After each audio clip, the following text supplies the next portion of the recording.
on board as a matter of urgency.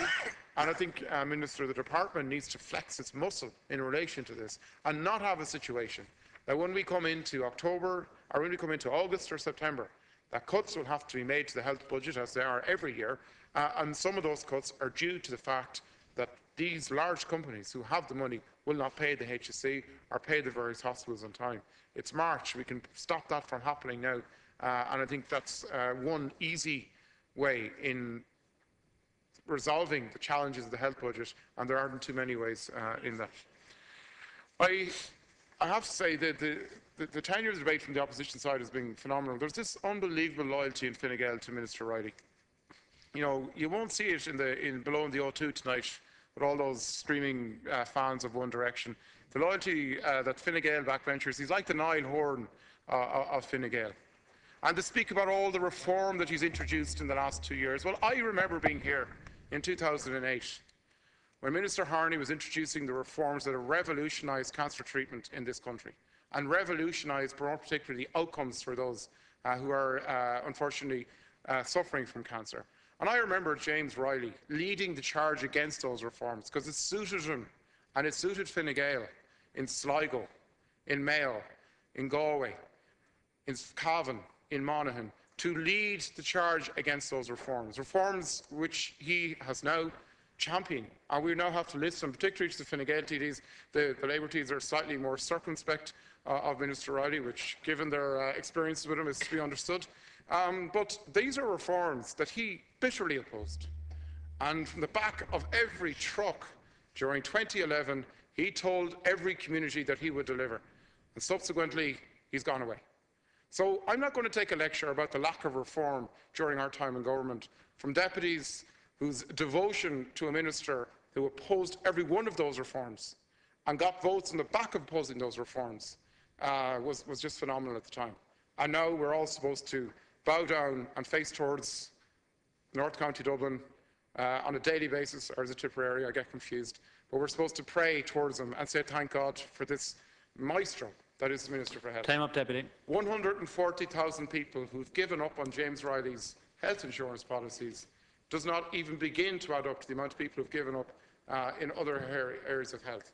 So do not believe us and do not expect Time us up, Deputy. to accept him as a champion of reform.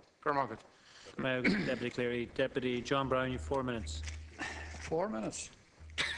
Okay, I'd like to thank, or I'd say I'm happy to have the opportunity to say a few words on the motion ably put forward last night by Deputy Billy Kelleher.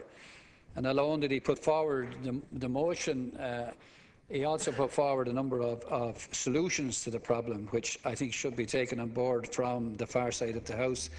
And it's the first opportunity. I'd like to wish the Minister every success in his position. And I'm sure that, as Deputy Cleary has said, he will stand up to Minister Riley and plough his own furrow in the department. We have a serious problem with the health insurance industry, where the ever-increasing cost means that 200 people per day are giving up on their health insurance. The programme for government said it would act speedily to reduce costs in delivery of both public and private health care, but obviously that hasn't happened. The government is now beginning its 3rd year in office, and nothing substantial has happened in this particular area.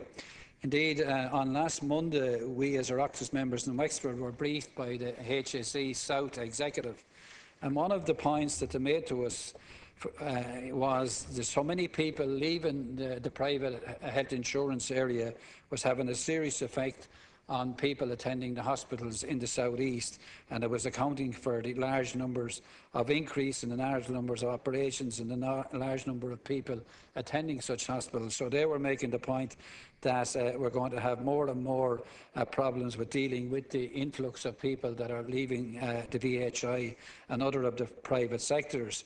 There's an ongoing and persisting increase in the cost of private health insurance, with a crisis of affordability for both individuals and families developing. The increase in private health insurance premiums is significantly ahead not only of inflation generally, but the health sector inflation as well. And an average of 6,000 consumers leave the private health insurance market every month. And obviously that is a major problem, in the public health area. And I'm just wondering what plans the VHI and indeed the other private health operators have to deal with this particular situation, because obviously if that was in the private sector or in the commercial sector, people that would be losing that kind of customers would be trying to deal with it and deal with it effectively. But obviously, and I just take the VHI, and as Deputy Cleary has said, the VHI costs are way too high. The running costs are way too high. Even though they have lost the significant number of members, they still have the same amount of staff operating within the VHI system. And surely, Minister, this is not acceptable. It should take a serious look at itself and how it is operating, the high cost of its operations. 1 minute left, Deputy. And changes should be brought about in this particular area. And as again, as previous deputies have said, when Minister Riley was on this side of the House, he had all of the solutions to the private health sector, and he castigated Minister Harney, he castigated the then government for not dealing with the issue. But now he just shrugs his shoulders and says, this is the way it is, this is the way it's going to continue. But certainly it cannot continue, because if huge numbers of people continue to leave the private health sector, then we're going to have serious problems in the public sector, Minister. And I think it's an issue that you should deal with and take a direct involvement in yourself, because obviously Minister Riley has no interest in dealing with the problem, so perhaps yourself might deal with it. So again, I would like to thank Billy Kelleher for putting forward the motion, and as I said at the outset, he has outlined some of the solutions that can be implemented to bring about a reduction in the costs and to allow people to remain in this sector and not to be leaving it and putting pressure on other areas of the health services. Deputy Brown. Deputy Timmy Dooley, of 4 minutes. Thanks very much, Cathaoirleach. Minister, few things strike more fear at the heart of a family than the fear of illness. And in addition to that, the concerns of the inability to pay for the care of a family member. And that sort of part of Irish culture, in my view, has driven, over the years, a relatively high participation in private health insurance, notwithstanding the universality of the service that's provided. But it has encouraged people to participate in health insurance because that fear is real. Sometimes it's just perceived, but it's real to the family. And out of that concern, people have participated and participated fully. Now, we're now at a time when that fear still exists, and yet people are dropping out on a daily basis. I think the statistics are something in the region of about 200 policyholders are leaving the health insurers on a daily basis. That's a staggering number, Minister. Now, I recognise we're in a recessionary period, and I'm sure you and your colleagues will apportion blame, as is your wont, as to how we're in the position that we're in. But sadly, that's not going to solve the problem of the other 200 families tonight that are about to make that decision tomorrow not to participate, to allow that fear to be a daily fear, not just the fear of illness, but the fear of being unable to pay when one of their family members, or if one of their family members, fall ill. And it's not good enough for Deputy Buttermore or any other member of this House to come in here and start giving us a history lesson, as you regularly do. Now, that's fine when we're having the general banter and we're just tossing politics across the House. But tonight is about addressing a crisis in the private health insurance sector. And it's not just a crisis in the private health insurance sector.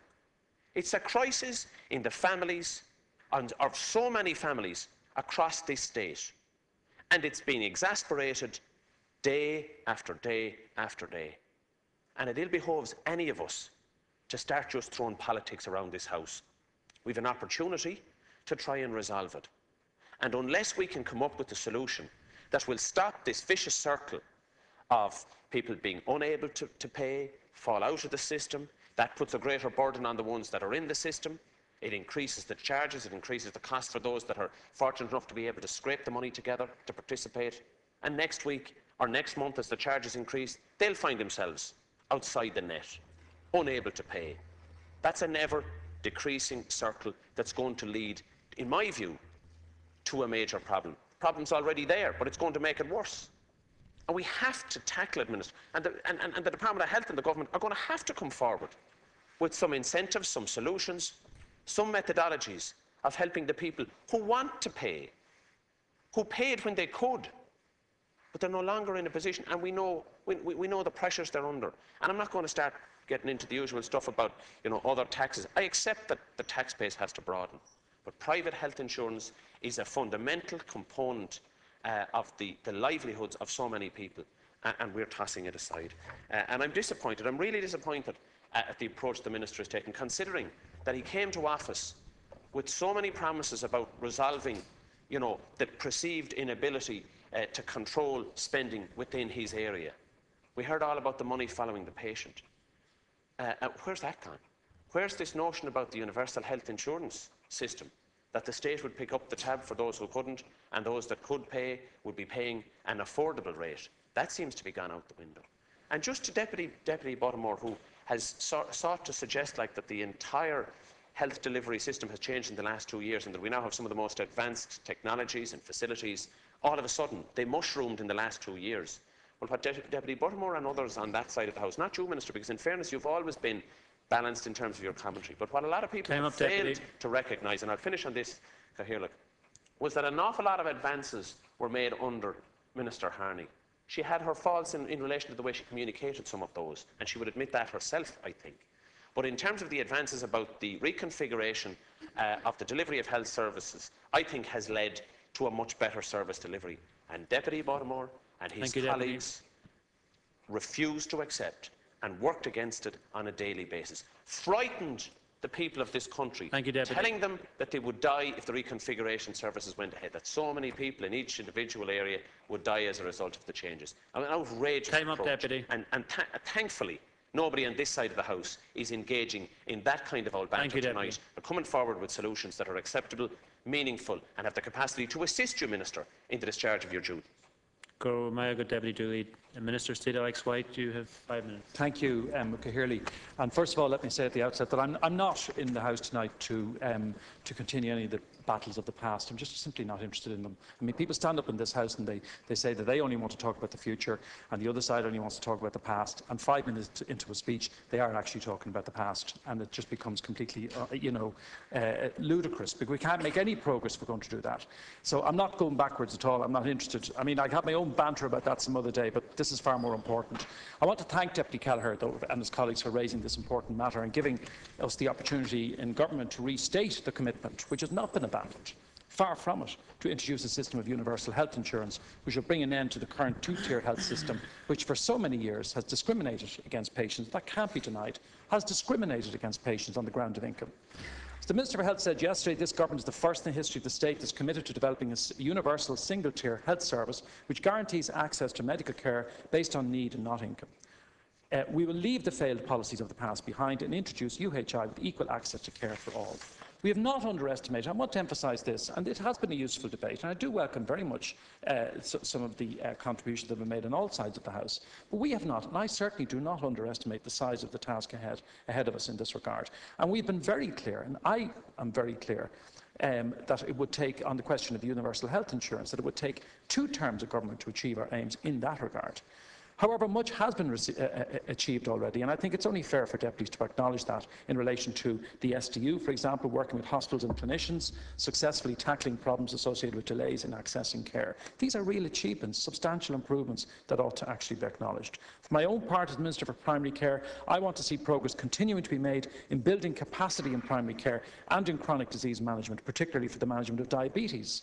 Just today, we've made an announcement, the HSE has made an announcement rather, of the appointment of 17 clinical nurse specialists who, as part of their role, will support healthcare professionals providing care for diabetes patients in both primary and secondary care settings.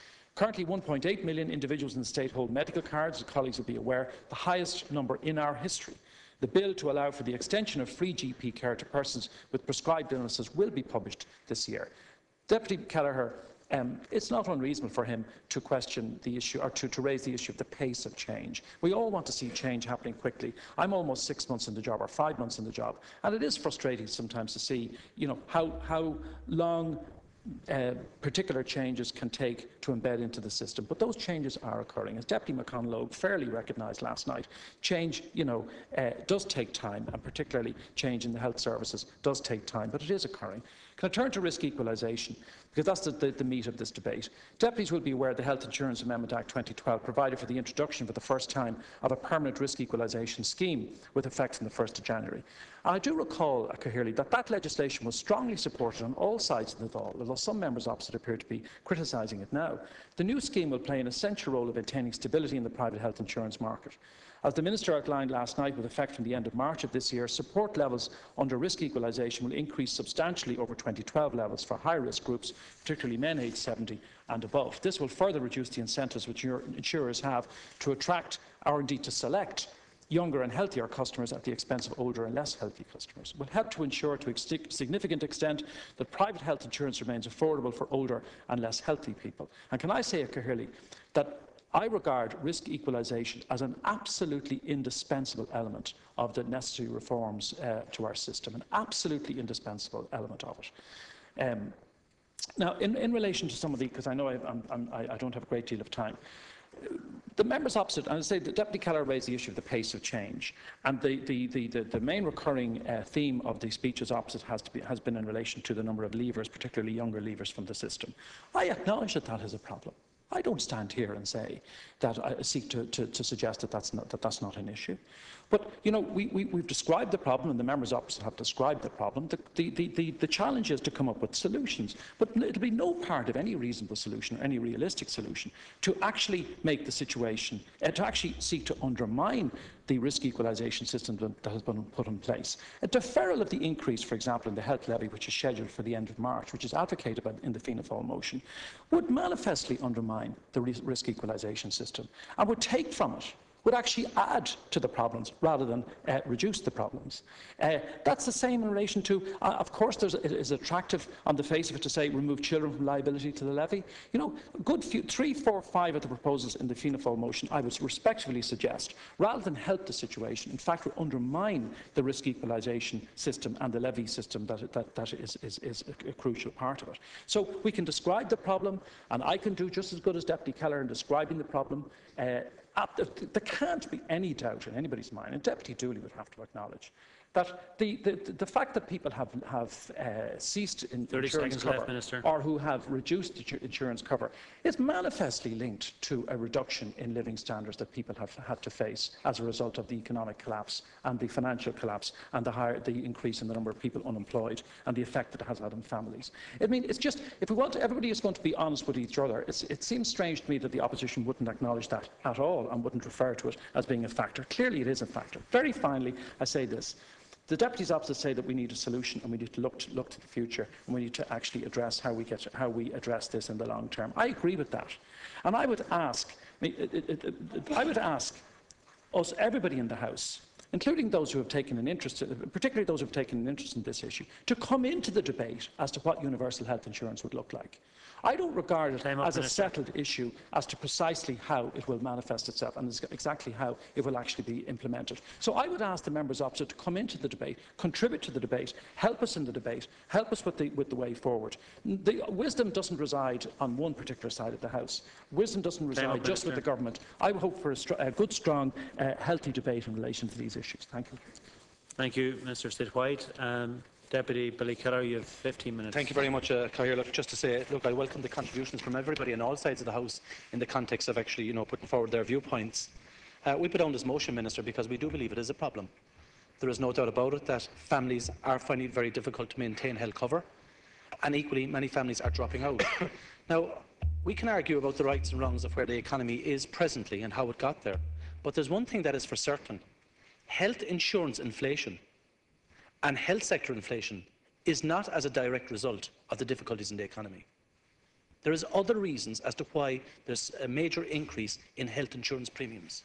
And one of the major reasons is because of government policy. And regardless of the difficulties that the economy is in, government policy has decided to interfere in the health insurance market with legislation and with other commitments in terms of, yes, but let me finish, Minister, let me finish, and other proposals with regard to full cost charge. for patients who are being treated in public beds. Now, Minister, we can argue about the shortage of money. We can argue about the fact that, the Minister for Health in last year was incapable of balancing the books. He had to get a loan off the health insurance companies to carry himself over. He had to, sort out hospitals with regard to overdrafts because of his inability to manage the budget. But park all of that. Park all of that. The real reason why this government is proposing to charge full cost for private patients in public beds is simply a finance-raising mechanism, nothing more or nothing less. This is not about taking away a subsidy to health insurance companies. This is about charging customers of health insurance companies. And that's exactly what it is. And they have a universal entitlement, something that you espouse on that side of the House, a universal entitlement to go into a hospital and to be treated. But what is happening here? You go into the hospital, you will be treated. But if you stay in a public bed, you will be charged full cost under this government's proposal. Full cost. Like the Minister pretends that it is the insurance companies will pay for it. That's not correct, Minister. It is the premium holders will pay for it because the insurance companies are obligated to pass it back to the premium holders because they cannot run deficits. They're obligated to keep a reserve and there is legislation in place to ensure that is the case.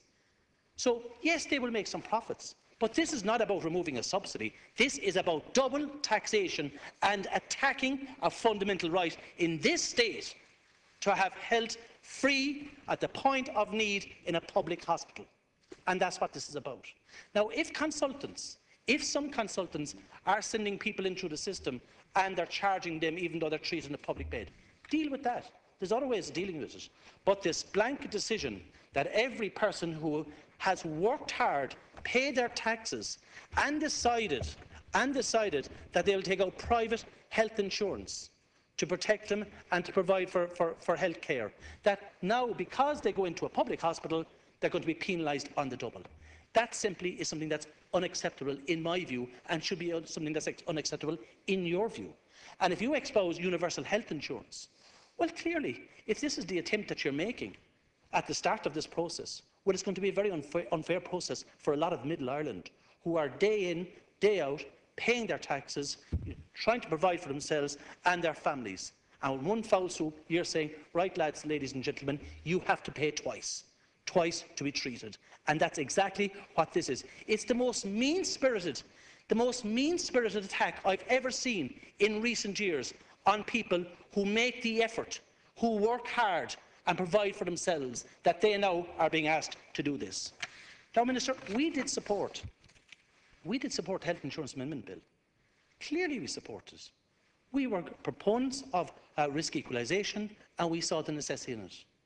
But equally, we were also led to believe that there would be two types of plans. There would be non-advanced and advanced. And during the discussions in the Dáil, in this chamber, we were led to believe that there was 47 plans that qualified as non-advanced by the Health Insurance Authority. That's where we were led to believe, and they would avoid the higher levy. The legislation is passed, and it now transpires that there's no non-advanced plan. And all the health insurers will now have to design non-advanced plans. Now, what this does, and this is the important point, Minister, what this does, it effectively forces people who are already under huge financial pressure in trying to retain private health insurance.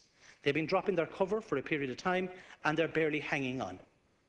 What this will do is it will force health insurance companies to drop benefits and certain cover for the lower plans to make sure they're non-advanced. So the same people that are now on, that will have to avail of these non-advanced plans will then have to go along and pay for some of the services that will be provided if they go into a private hospital. That clearly is what will happen. So what you're doing with another foul swoop is you're asking people who can barely afford health insurance to subsidise the people who can afford the higher premiums, the higher insurance cover. As I said, the Rolls-Royce 5-star private health insurance. It's a direct transfer of wealth from the poorest in terms of private health insurance to those that can afford it most. Now, Minister, you know that is completely wrong. You know it's unfair and it's an anathema to everything that most people inside in this chamber would stand for. But certainly, Minister, I would suggest that it's something that you certainly do not agree with. But how the Minister for Health, and in fairness to him, he is often wrong, but he never doubts himself. But in fairness, how he could come in here and during the second stage speech outline to us that there was going to be 47 non-advanced plans. They would avoid a high levy, because he was so concerned about those that were on the lower reaches of private health insurance. He was so concerned about those that were barely hanging on to private health insurance. And at the end of the day, the legislation is passed, and what do we get? No non-advanced plans. Minister, that clearly is something that has to be revisited. Because if you look at what will happen here, MRI scans and many other benefits that would have been in the lower plans will now be removed to qualify for the lower levy, and that means that the people who can barely afford it will have to pay more out of their actual pockets themselves for treatments for private hospitals. There is another issue as well, Minister, see, that I find in the whole issue, context of discourse of private health insurance versus public health insurance. Like that people somehow who are in private health are queue jumpers, that they're buying themselves ahead of those that are in the public hospital system. See, the vast majority of elective surgery, Minister, is carried out in private hospitals. So if you have private health cover, it's not that you're taking a bed from somebody else in the public hospital, because most elective surgery is done in private hospitals that have no contact in terms of the exchequer or with public patients. So if people really wanted to try and support and help the public hospital system because of the difficulties it finds itself in, it should be encouraging as many people as possible to take out private health insurance, so they would lighten the burden on the public hospital system. And that is what the Minister for Health is proposing in his universal health insurance policy. Now, I have said this before, Minister, and I will say it again. Minister Riley and his party sat on opposition here for 14 years, and they came up with grand plans and great schemes. And I would have assumed that on taking office, even though they took it with wild, outlandish promises, and yourselves did a fair bit of it as well, but you would think that he would have had some blueprint in his mind, after all these years sitting over here, that he would have said, this is my idea, I'm going to go ahead with universal health insurance based on this model. We've had Dutch models, we've had every sort of a model in place. Model as well. But we still don't actually know what he is proposing. We're talking about, is it going to be, it was a great debate between Labour and Fine Gael in terms of what it will be a social insurance model, and now we find that it's going to be a private health care universal model. That's what it seems to be emanating now. We've had officials off to Germany, off to the States, and doing the rounds. And we still think, well, I tell you what I think. And I tell you what I know. We will publish a policy document, and it will be fair and equitable. And it won't be something that's sort of, an amalgam of two parties who had varying views and promises prior to election, and then cobbled together the programme for government. But what we will do is we will publish something that will be fair and will be equitable, and will be basically on the point of need. When people need health care, they will be able to access it without hindrance. But in the meantime, Minister, what you are actually doing is making it more difficult for people to actually access health care in this country in your push towards this universal health care model. Over the last number of months, and I've noticed this as well, Minister, and it's not a criticism of you personally, but it does happen invariably. You're 2 years in government, you're going to your third year. But we've had debates, well, you're going into your third year now, you're going into your third year, you've had 1 year, 2 years, now your third year, So in 6 months' time, you'll be halfway through your mandate. Maybe I will do as well as the Minister for Public Expenditure anyway, but in terms of where you are, you will not actually have universal health insurance proposals published until halfway through the mandated term. Well, could we see them? Published a couple of weeks ago. No, but the actual detail. Did you even know that? No, the actual details. Read it anyway. No, but did you know about this being Yes, I did, but I'm on about the actual detail, the detail of the actual document itself in terms of exactly what it is going to be is still not in that document, and you well know that as well. It is only the broad parameters, something that we knew, we know the broad parameters, we don't know the specifics, and that clearly is the issue. But with regard to the actual number of people and this view that, you know, it's only a few thousand, the Minister said. It's only 4%, he said, of the overall. It's only 4%. 4%. 4% are families that can't actually afford private health insurance anymore. 200 a day are dropping out. We've had the Minister for Finance previously saying here, Asher, the household tax is only €2 a week. We now have ministers saying the property tax will only be €40 a month. Minister, €40 a month to families who are on their knees in terms of trying to keep the show on the road, you know, is an awful lot of money. Is an awful lot of money. I think that it's nice that you've come in. Okay, with some order, please. Deputy Kelleher has the floor. Well, thank you. I hope you were listening as opposed to. I hope you were listening as opposed to watching. Deputy Kelleher has the floor. Thank you. I respectfully suggest that you have to look at the fact that there is now a cohort of people in this country who are finding it very, very difficult to live on a daily basis, pay bills and try and fund themselves and put their kids through school and all that goes with it. And it's primarily the people on the lower pay scale. And the budget that was passed last year, for example, it was a direct attack on people on the lower rates of pay. 3 minutes There left, was no effort made by this government, and this was confirmed by the ERSI, that has said that the last two budgets were regressive. In other words, those that had least paid most. And simply, Minister, ye should have, and you know yourself, Minister, that Labour should have insisted on an increase of taxes for those earning over 100,000. There should have been an increase on universal social charges, and ye all know that, deputies. But what I'd like to know,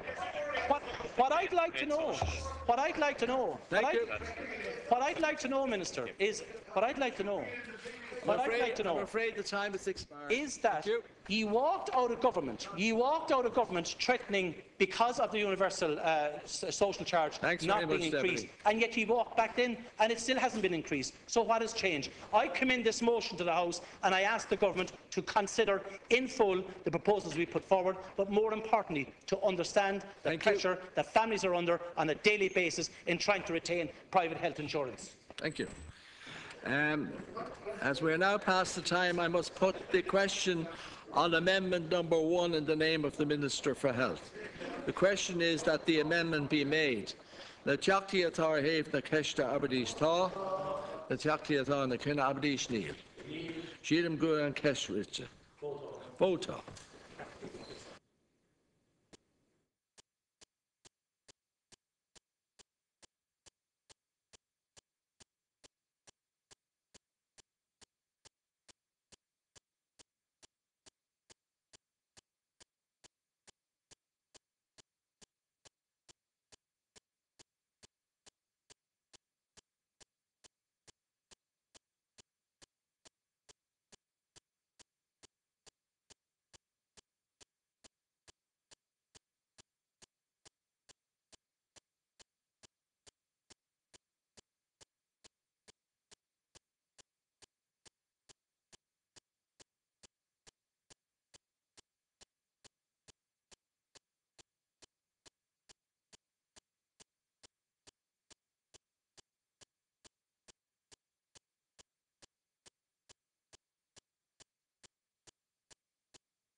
seats.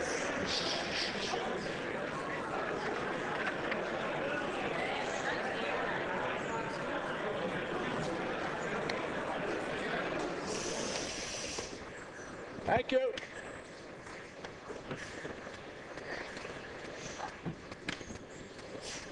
Item number 97, motion re health insurance. Thank you very much for the bit of silence. Thank you. Sorry. Amendment number 1 in the name of the Minister for Health. The question is that the amendment be made. On that question, a division has been challenged. Tellers Thaw, Deputies Paul Keogh and Emmett Stagg. Tellers Neil, Deputies Billy Kelleher and Timmy Dooley.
Thaw 82, Neil 49. The amendment is made. I now must put the question that the motion as amended be agreed to. Is that agreed? Not agreed, is it? Not agreed. No. The jockey is our have the cash jabadish thaw.